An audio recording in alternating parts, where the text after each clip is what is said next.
ស្រណងខ្លួនណាស់ណាម្ចាស់ថ្លៃអើយ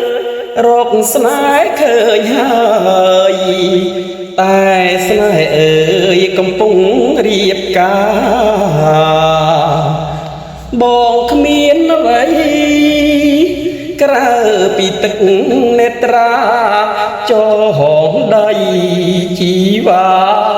បញ្ជាក់ប្រាប់ថានៅតែអាឡ័យយើងស្រឡាញ់គ្នាមិនបានជួបគ្នាដូចមានកម្មពីបងខ្លាយជាសាច់ថ្លៃទៅវិញតែអនិច្ចាស្ទើរតែហាមិនចាញ់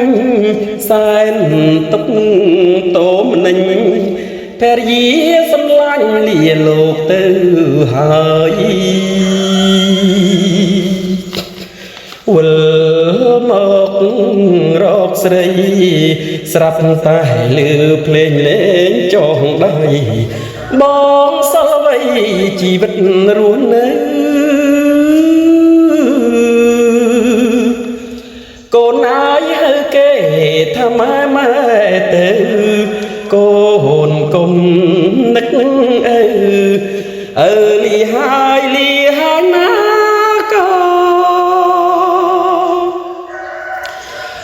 បងផ្ញើកូនផងណាមៀបងអើយ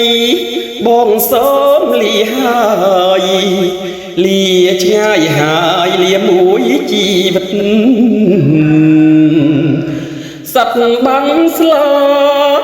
ធ្លាំងពេលមេឃងងឹតអោព្រំលីខិតដាច់គ្មានអាណិត